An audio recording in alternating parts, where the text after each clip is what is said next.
کہ پاکستان میں مبینہ دھاندلی ہوئی ہے اور اس کی تحقیقات شفاف طریقے سے کرائی جائے۔ اس حوالے سے ان عناصر کو بھی تقویت ملتی ہے جو شرپسندی اور افراتفری کا بیانیہ لے کر میدان میں اترے ہیں، اور مقصد ان کا آپ کے سامنے ہے کہ وہ چاہتے ہیں کہ پاکستان کے یہ الیکشن کالعدم ہو جائیں۔ اگرچہ ایک ریٹ جو سپریم کورٹ نے خارج کر دی ہے اور اسے 5 لاکھ جرمانہ ہوا ہے، لیکن اس کے باوجود ابھی تک یہ کوشش ہے پس پردہ کہ یہ الیکشن کالعدم ہو جائیں اور جمہوریت کی بساط لپیٹ دی جائے۔ آپ کیا سمجھتے ہیں کہ پاکستان کے یہ جو حالات ہیں موجودہ اور قرضوں کا جو بوجھ ہے، اس تناظر میں اب کوئی نئی حکومت ٹیکنوکریٹ یا کوئی اس طرح کا کوئی ایڈونچر ہو سکتا ہے؟ نہیں، میں سمجھتا ہوں کہ پاکستان کی ایک خوش قسمتی ہے، اور اسی کو اگر دیکھیں تو وہ بدقسمتی بھی پاکستان کی بنی ہوئی ہے، جو پاکستان کی ایک اہمیت ہے، اس کی اسٹریٹجک جو لوکیشن ہے، جی جی، اور اس کے دائیں بائیں جو لوگ رہتے ہیں، جی جی، اس لیے کبھی بھی پاکستان کو دنیا اپنے معاملات سے علیحدہ نہیں کر سکی۔ جی، آپ دیکھتے ہیں کہ 47 سے لے کے آج کے دن تک جی، پاکستان ہمیشہ عالمی خبروں کا محور رہا ہے۔ جی بالکل صحیح۔ تو اس صورتحال میں ظاہر ہے جو آپ کی جب حیثیت ہوتی ہے تو آپ کے دشمن بھی ہوتے ہیں، صحیح، دوست تو دوست دشمن ہوتے ہیں، بالکل۔ تو اس لیے پاکستان کا ایک تو ازلی دشمن بھارت ہے، جس کی وجہ سے پاکستان کو 3-4 دفعہ جنگیں بھی کرنی پڑی، بالکل، اور اس کی میڈیا وار جو ہے وہ بڑی خطرناک ہے، وہ بہت سٹرونگ ہے۔ جی، پھر اس وقت کچھ دنیا پوری کی بدقسمتی ہے کہ انڈین جو ہے معیشت ہے وہ بھی کافی استحکام میں جا رہی ہے، جس کی وجہ سے وہ دنیا کے معاملات میں دہشت گردی بھی کر رہے ہیں۔ دیکھیں اس نے کینیڈا میں دہشت گردی کی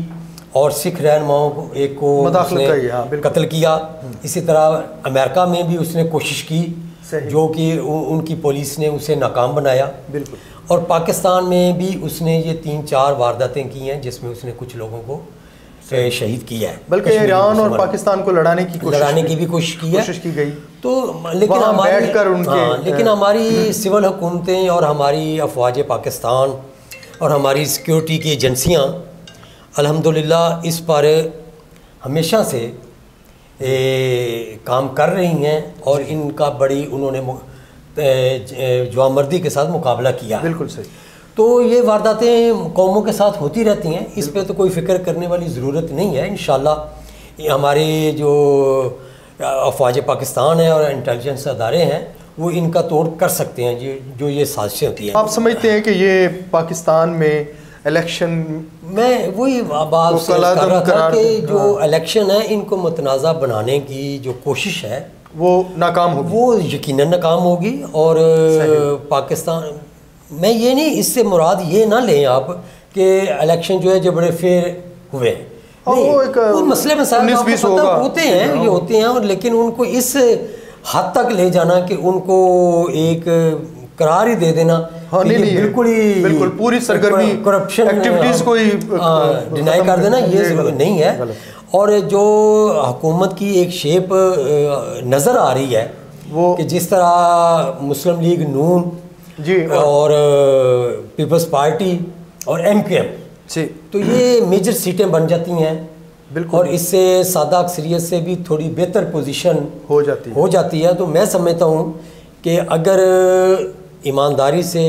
اور ملک کی محبت سے کام کیا گیا تو یہ بڑی دیرپا اور مستحکم حکومت ثابت ہوگی۔ اور جو اب معاہدہ ہوا ہے ان کے درمیان مخلوط حکومت بنانے کے دوران، جو سیٹیں اور وزارتیں اور یہ کچھ عہدے تقسیم کیے گئے، اس کے دوران یہ بھی ایک خبر آئی ہے کہ میاں نواز شریف صاحب کا بھی ایک کردار ہوگا، کیونکہ وہ آئے ہیں اور معیشت بہتر بنانے کے حوالے سے ان کے پاس ایک ایجنڈا ہے۔ اور دوسری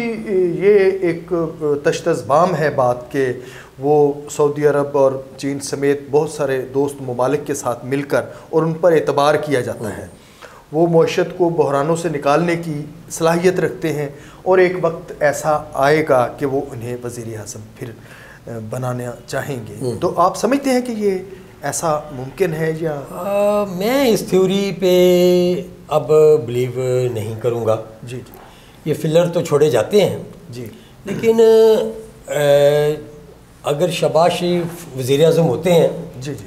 تو وہ میننگ یہی ہوں گے کہ نواز شریف صاحب ہی حکمرانی کر رہے ہیں، کیونکہ ان کے پیچھے مشاورت اور ان کی وہ جو شخصیت ہے حمایت جاری رہے گی، اور وہ پیچھے بیٹھ کے میرا خیال ہے کی طرح کام اپنی بیٹی کو جو کہ وزیر اعلیٰ پنجاب کی حیثیت سے آ رہی ہیں، مریم نواز صاحبہ، گروم کریں گے، اور اس کو یقیناً وہ گروم کریں گے، اور ان چیزوں کو وہ بڑی تسلی کے ساتھ میرا خیال ہے کہ اس پہ وہ کام کریں گے. جی صفدر علی خان صاحب، بہت مہربانی آپ کی، بہت سیر حاصل آپ نے گفتگو فرمائی. جی ناظرین، سرزمین ٹی وی کے پروگرام آگاہی سے اب زاہد عباس سید اجازت چاہے گا. اللہ حافظ.